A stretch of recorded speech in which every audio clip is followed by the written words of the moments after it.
Hi అందరికీ నమస్కారం. నా పేరు డాక్టర్ శైలజ. నేను వీకేర్ ఫిజియోథెరపీ క్లినిక్ లో స్పోర్ట్స్ ఫిజియోథెరపిస్ట్ గా వర్క్ చేస్తున్నాను. ఈ రోజు మనం టెయిల్ బోన్ పెయిన్ అంటే ఏంటో తెలుసుకుందాం. ఫిజియోథెరపీ ద్వారా టెయిల్ బోన్ పెయిన్ ని ఎలా తగ్గించుకోవాలో ఈ వీడియోలో చూద్దాం అన్నమాట. టెయిల్ బోన్ పెయిన్ అంటే కాకిక్స్ బోన్ దగ్గర పెయిన్ రావడం.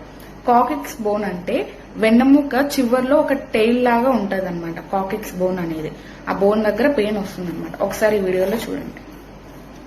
చూస్తున్నారుగా టెయిల్ లాగా ఒక బోన్ ఉంది. దీన్నే కాకిక్స్ అంటారనమాట.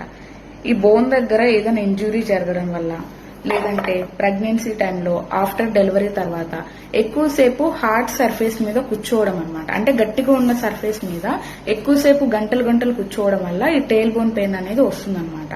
సో ఈ సమస్య ఉన్న వాళ్ళు కూర్చోవడానికి కూడా చాలా ఇబ్బందిగా ఉంటుంది. నిద్రలో విపరీతమైన పెయిన్, కొంచెం నడిచినా సరే పెయిన్ ఇంకా ఎక్కువైపోతుంది.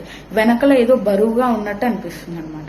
సో ఇలాంటి సమస్య ఉన్న వాళ్ళకి ఫిజియోథెరపీ అనేది ఎలా ఉపయోగపడుతుంది?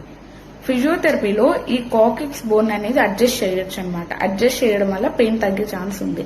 తర్వాత స్ట్రెచ్చింగ్ ఎక్సర్సైజెస్ చేపిస్తాం. స్ట్రెచ్చింగ్ ఎక్సర్సైజ్ చేపించడం వల్ల ఆ కాకిక్స్ బోన్ దగ్గర అనేది ప్రెజర్ అనేది తగ్గుతుంది. సో దానివల్ల కూడా పెయిన్ తగ్గుతుంది. తర్వాత పెల్విక్ ఫ్లోర్ స్ట్రెంథనింగ్ ఎక్సర్సైజ్ చేపిస్తాం అన్నమాట. తర్వాత పోస్చర్ కరెక్షన్ చేస్తాం. ఎలా కూర్చోవాలనేది చెప్తాం. వీటితో పాటు మీరు ఇంటి దగ్గర కొన్ని జాగ్రత్తలు అనేది తీసుకోవాలి. మెత్తగా ఉన్న కుషన్ మీద కూర్చోవాలన్నమాట. అంటే కాకిక్స్ పిల్లోస్ అనేసి బయట దొరుకుతాయి, అవి తీసుకోండి.